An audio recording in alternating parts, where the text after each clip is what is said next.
Bem-vindo ao canal Escatológico. Com relação ao livro-texto que temos utilizado na série O Substrato da Falsa Ciência, temos que afirmar o seguinte, que ele traz, verdades boas verdades, mas também incongruências, certo? Porque lendo o livro eu descobri que o autor, infelizmente, não é um terraplanista. Então, ao mesmo tempo em que ele fala a respeito da impossibilidade de haver vida em outros planetas, certo? Que ele diz e afirma que são coisas oriundas de culturas pagãs, mas ao mesmo tempo em que ele faz essa crítica, ele aceita, certo, a possibilidade do ser humano alcançar, por exemplo, a Lua, ok? E em nenhum momento do livro ele fala a respeito da Terra plana, pelo menos que eu vi aqui. Mas ele fala a respeito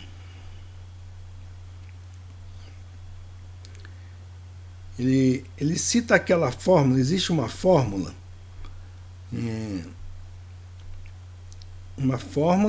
matemática, certo?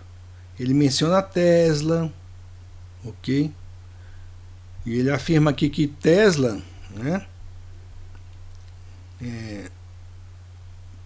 desejava falar com outros planetas, ok? Ele fala isso aqui e documenta isso. Então ele coloca aqui aquela equação, uma fórmula que diz aqui a equação de Drake, que fala a respeito da possibilidade de encontrar vida extraterrestre, ok? Bom, então, a partir do momento em que ele quer conciliar a crença em um espaço, conciliar essa crença de que existe espaço, e que ele diz que o espaço seria o terceiro céu, tá? Então, ele quer conciliar essa crença com a crítica à existência de seres extraterrestres. É uma incoerência, pessoal. Por quê? Ora bolas, se existe um espaço sideral, e ele diz que o espaço aqui seria o terceiro céu, Se existe esse espaço sideral, então devemos crer na possibilidade de haver vida, certo? Nesse tal espaço sideral.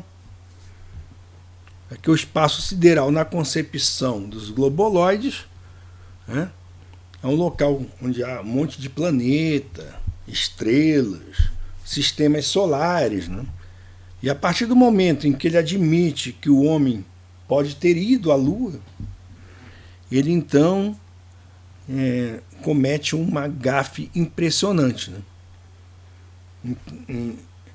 Então não dá, realmente, nesse ponto aqui. E vamos ver aqui, vejam, eu coloquei na aba comunidade justamente um texto aqui. Então ele fala aqui, nesse texto, ele diz o seguinte, mas vamos ver aqui a incongruência, né? A incongruência dele. Então é o seguinte, muitos criacionistas querem conciliar. É impossível isso, você querer conciliar o pensamento criacionista ou o design inteligente, né? Seja qual foi a denominação que você dê, é impossível conciliar isso com os paradigmas dessa ciência, essa astronomia moderna, ok? É impossível, impossível, porque gravidade pressupõe, ok? Pressupõe evolução, certo? Na cabeça do globoloide é assim, ok? A gravidade, essa força inata, né? Não da criação, mas uma força inata da natureza. Ela teria, né? Porque eles afirmam o quê?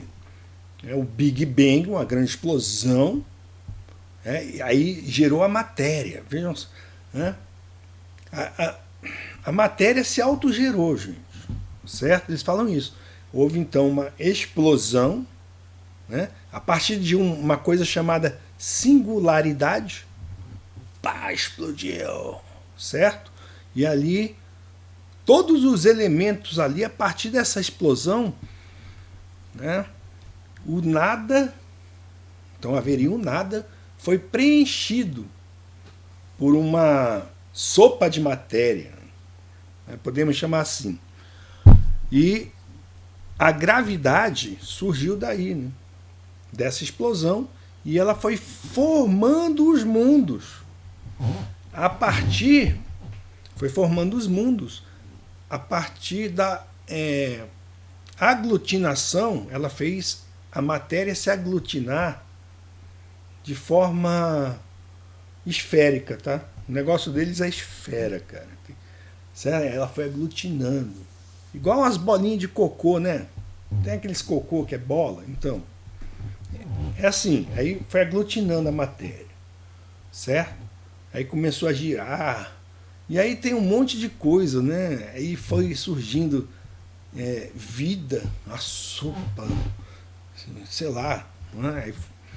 E a vida foi sendo semeada, então, nesse universo que surgiu da singularidade, certo? Então, se o sujeito ele crê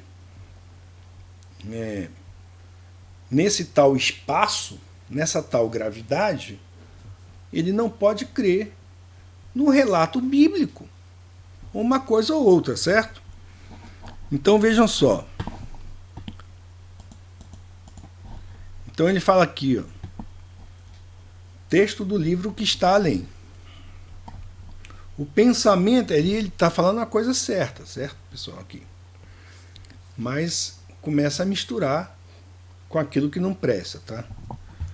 Fala assim, o pensamento da possibilidade de vida inteligente fora da Terra existe há milênios. Mas se você crê, meu amigo, em gravidade, certo? Se você não crê que o firmamento é sólido, que você pode transpor esse firmamento e chegar em um tal espaço, outer space, espaço sideral, que você chama de terceiro céu, né? Então, isso aí deixa de ser uma possibilidade, certo? Deixa de ser um pensamento, deixa de ser uma possibilidade e passa a se tornar algo real, certo?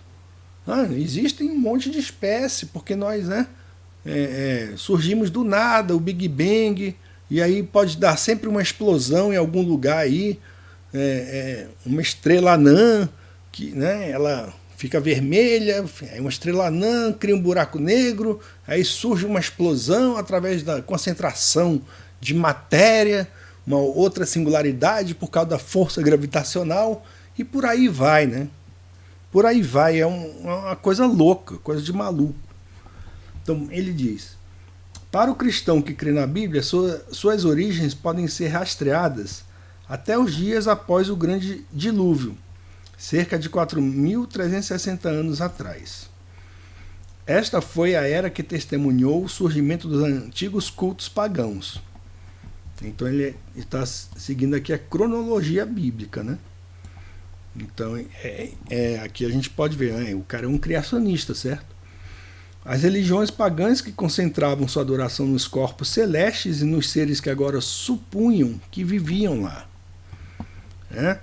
Mas é como eu digo, se você crê em gravidade, na possibilidade de um espaço sideral, tá? Isso aqui se torna algo plausível, ok? Algo plausível. Tá? Esse aqui é o substrato da falsa ciência, ok? Certo? É o pano de fundo da falsa ciência. Eu estou assistindo no Netflix, toda a série clássica de Star Trek, ok, pessoal? E então é o caminho natural, certo, de se crer no espaço sideral, é justamente a criação de roteiros de ficção científica.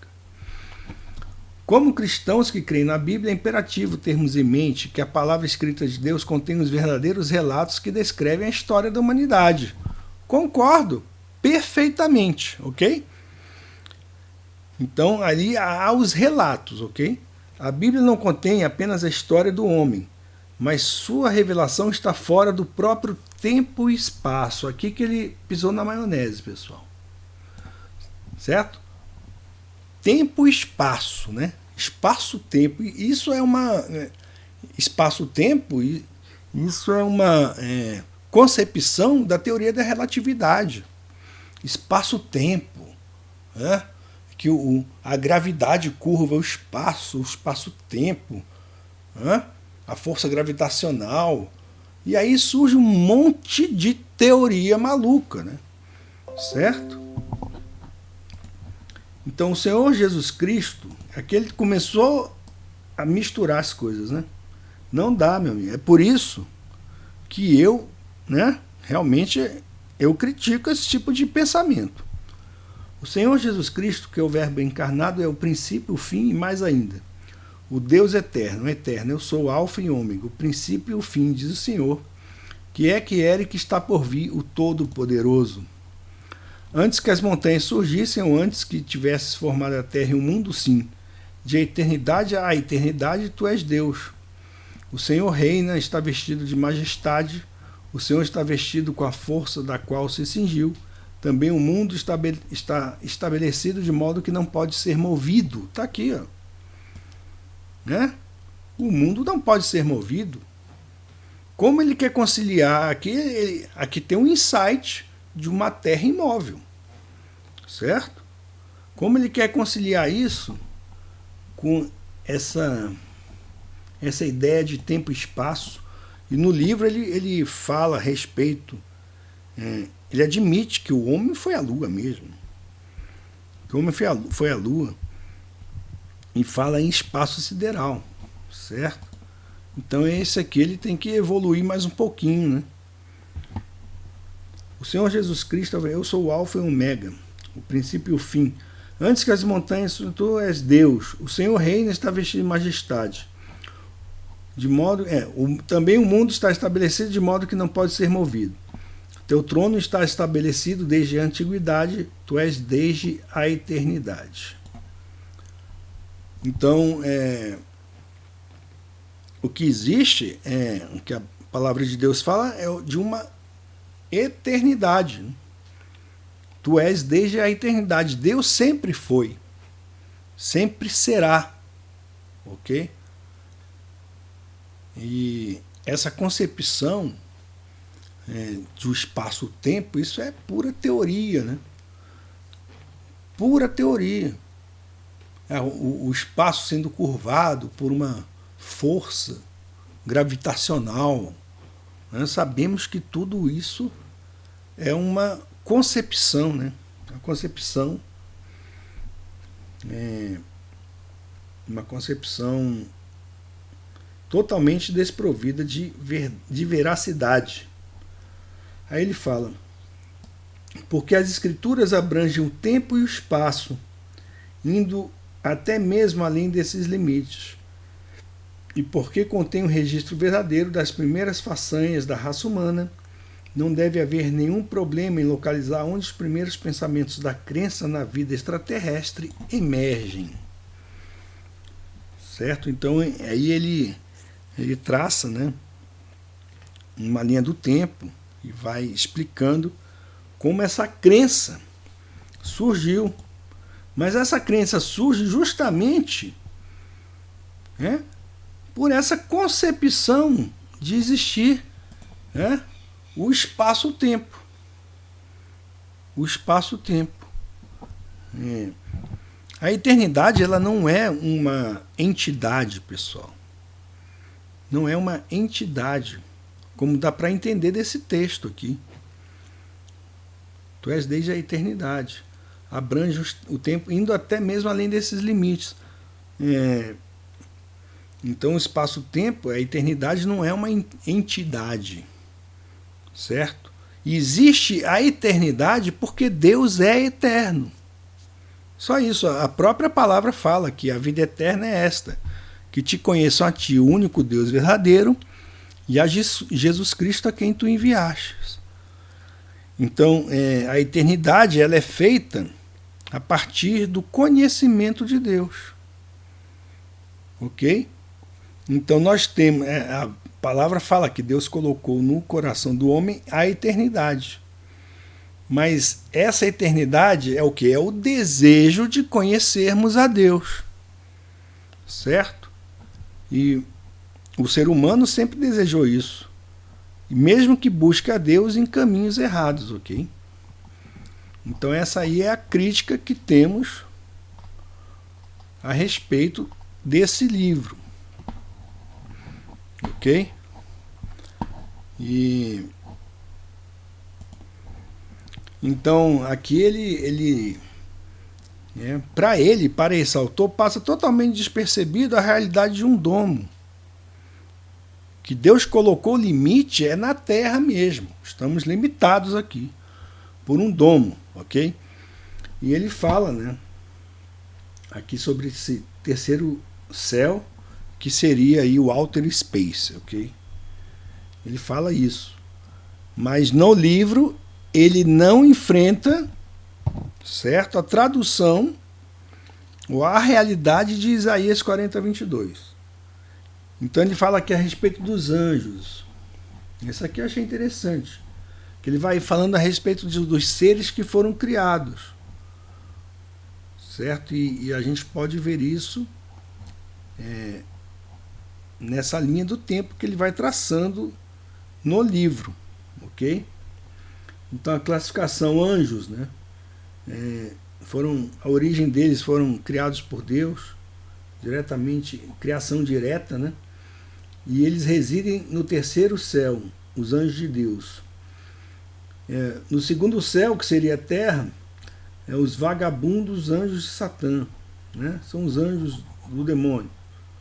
E estão presos no inferno os anjos que pecaram.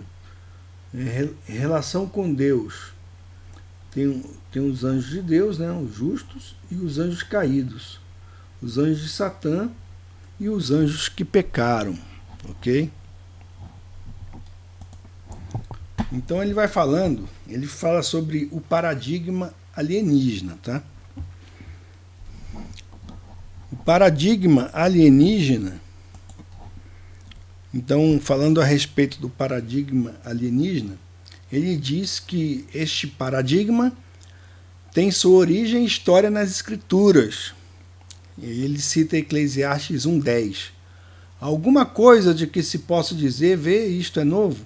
Já foi há muito tempo que existia antes de nós. Então não há nada de novo debaixo do céu. Ao longo dos anos, muitas especulações têm sido feitas a respeito do aparente enigma, do que está além do alcance de nosso mundo. Para o cristão do século XXI, uma grande parte dessa conjectura resultou de teorias científicas populares e fictícias que propõem milhares, se não milhões, de outros mundos que poderiam existir, que sustentam vida alienígena avançada. Bom, mas como eu disse, a crença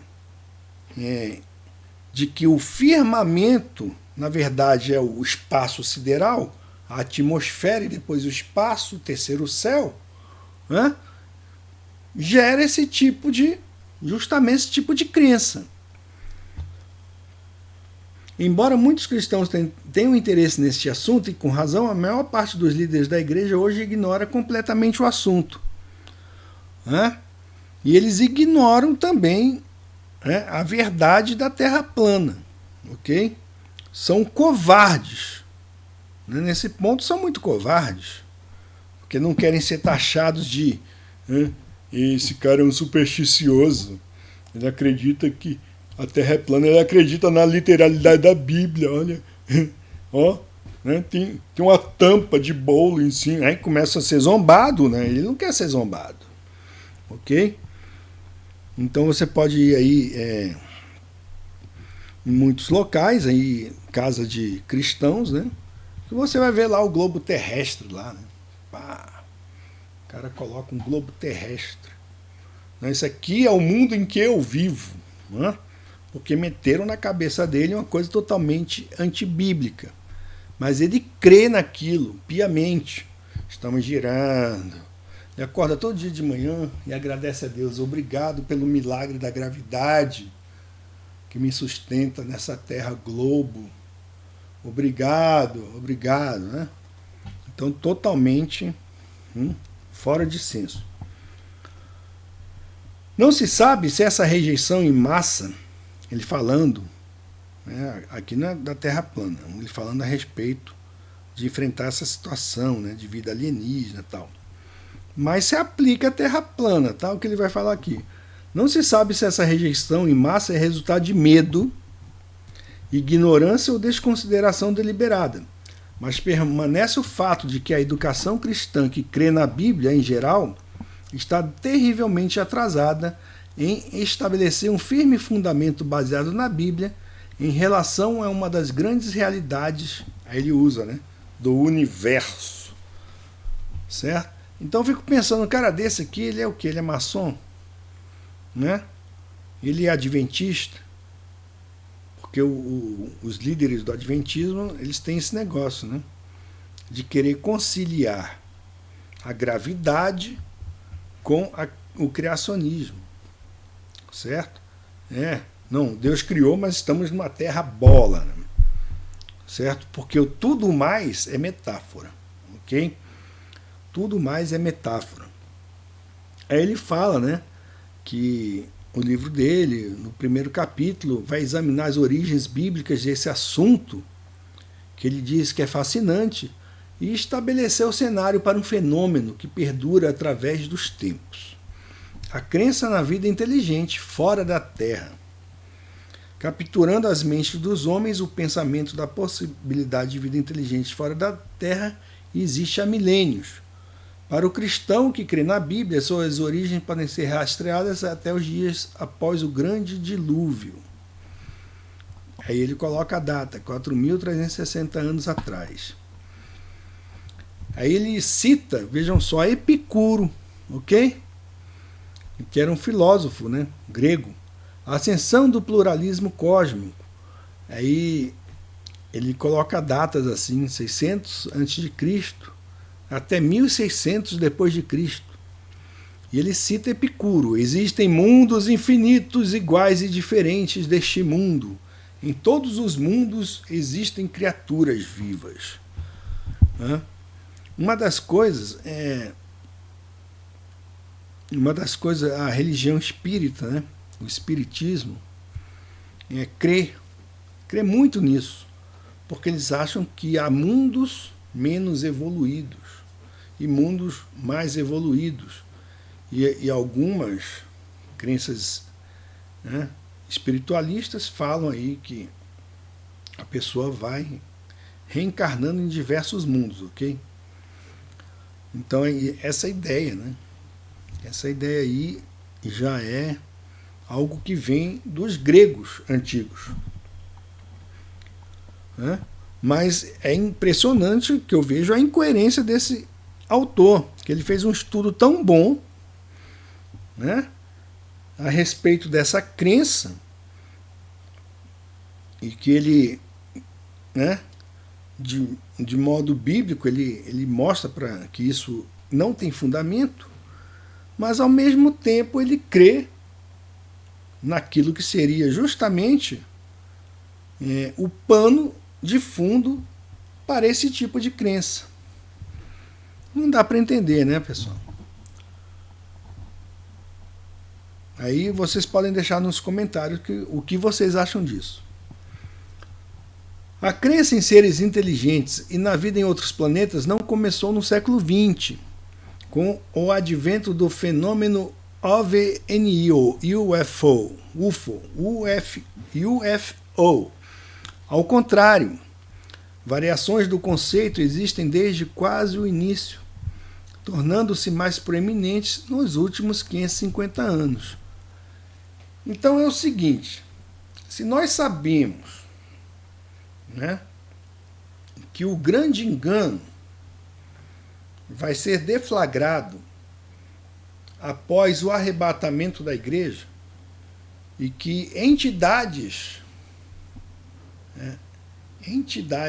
satânicas revelaram há muito tempo para os ocultistas esse evento, que está na Bíblia, certo? Embora muita gente que creia na Bíblia não aceite essa verdade, não é?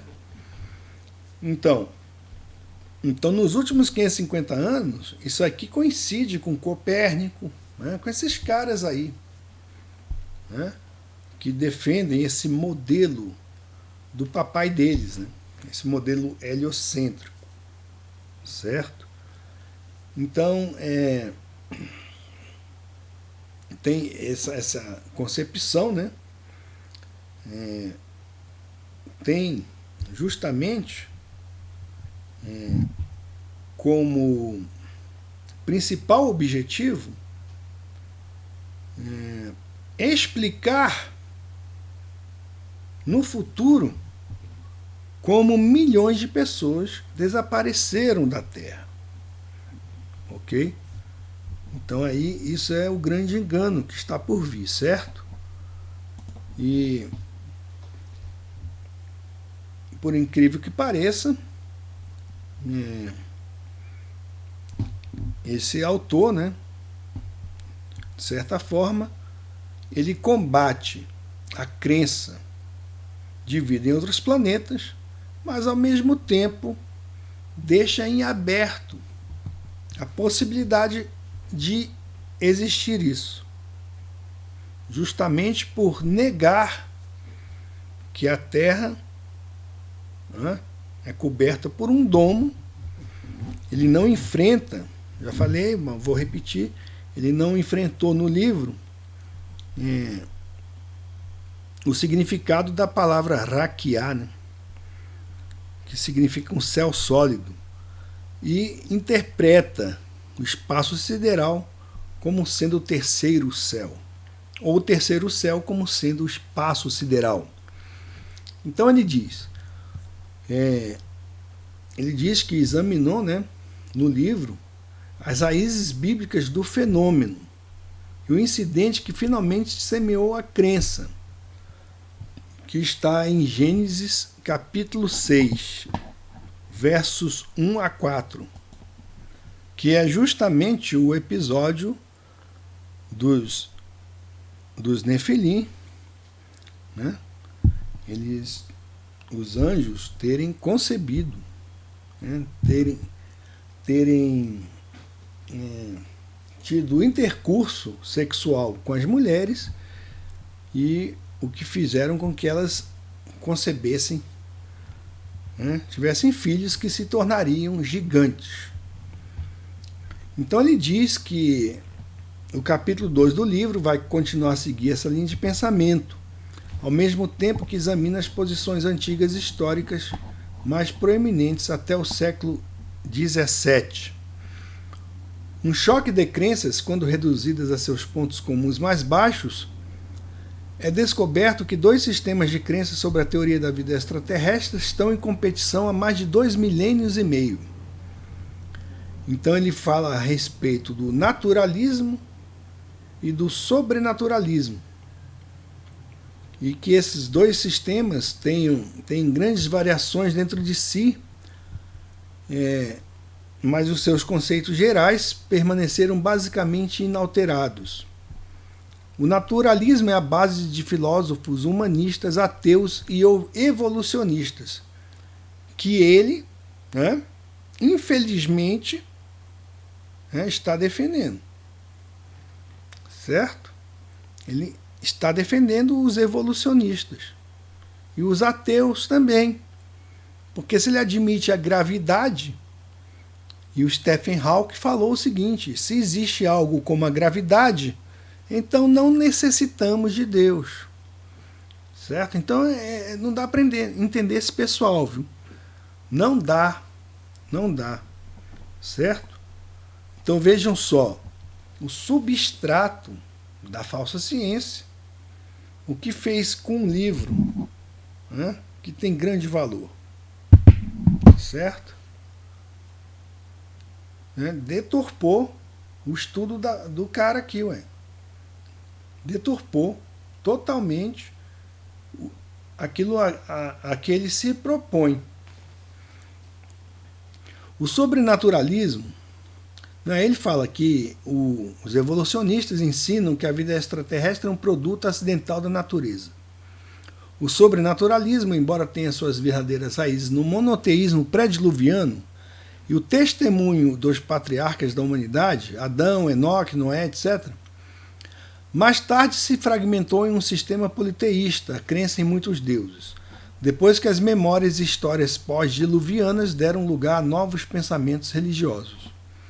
O sobrenaturalismo antecede o naturalismo em cerca de 1654 anos, contando a partir dos dias de Noé após o dilúvio.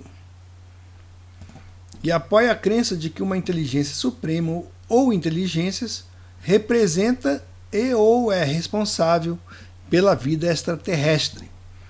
Uma crença pressupõe a interação de um deus ou deuses. A outra pressupõe forças naturais não guiadas do acaso cego. Mas, já que o homem venceu a gravidade e o acaso cego, produzido por ela, e foi lá e colocou o pé na lua, então,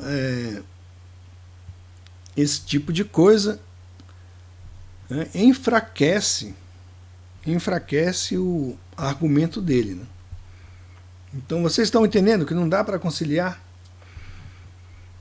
Esses dois sistemas de crenças básicos estavam destinados a entrar em conflito após o nascimento da filosofia grega, por volta do século VI a.C. A razão pela qual essa batalha continua hoje é porque a filosofia grega é responsável pela fundação do pensamento secular em grande parte da civilização ocidental. Essas ideias fundamentam falsas ciências. Então, ele não sabe o que é falsa ciência, gente. Crer, chamar o terceiro céu, o outer space que ele fala, espaço sideral. Chamar o espaço sideral de terceiro céu. Então, ele mesmo está a favor da falsa ciência. Em 1 Timóteo 6,20, Essas ideias fundamentam falsas ciências que os cristãos são advertidos a evitar. Então, quem quiser, leia 1 Timóteo 6,20. Em meio à preeminência do politeísmo antigo, uma visão alternativa começou a surgir, o pluralismo cósmico. Pluralismo cósmico é um termo astronômico usado para descrever a existência de mais de um planeta povoado de vida inteligente. Normalmente a referência é mais para centenas ou milhões de mundos habitados. Como observamos, o núcleo dessa ideia se originou da crença nos deuses. Um sistema de crença religioso politeísta que reverenciava homens sobrenaturais semelhantes a deuses dos céus e outras criaturas, homem e animal. O pluralismo cósmico é simplesmente uma tentativa de separar as ideias sobrenaturais por meio de racionalização e naturalismo. Ele converte os antigos deuses pagãos em seres naturais alienígenas e os coloca em planetas. Bom, mas a parte do planeta, o cara pode ir na Lua, pisa na Lua, né? Então, uma incongruência muito grande, gente. As primeiras teorias sobre o pluralismo cósmico começaram a circular nos círculos filosóficos por volta de 600 a.C. Então, isso não é coisa nova, né, pessoal? Esse povo aí acreditando em ET, ok? Isso é muito antigo, né?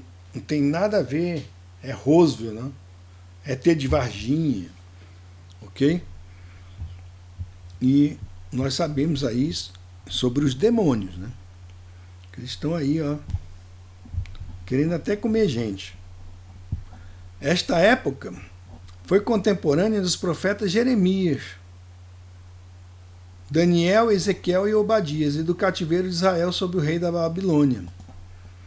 Incidentalmente, o rei Nabucodonosor também teve um sonho profético exatamente nessa mesma época, a respeito do futuro da semente dos homens com a respeito do futuro, da futura mistura, né? É isso que ele fala aqui. O rei Nabucodonosor também teve um sonho profético nessa mesma época, 600 a.C., a respeito da futura mistura ou do futuro mesclar da semente dos homens com algo diferente dos homens. Daniel 2,43.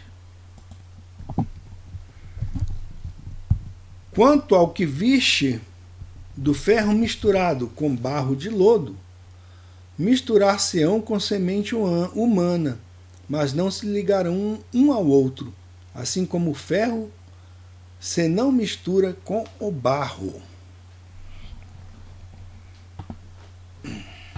Os profetas desta era demonstraram claramente o domínio do pensamento politeísta, mostrando que resultou na apostasia de Judá e Israel.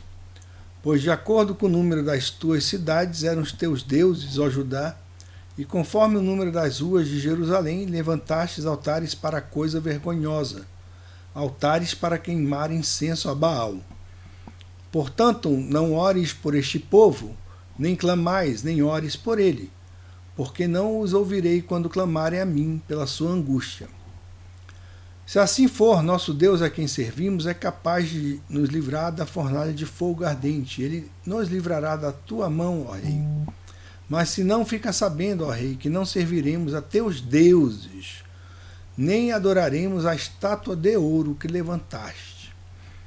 O pai da filosofia grega e fundador da escola filosófica do naturalismo, Tales de Mileto, plantou as primeiras sementes da vida em outros planetas, após propor a ideia de que estrelas não eram simplesmente luzes celestiais, mas planetas semelhantes à Terra.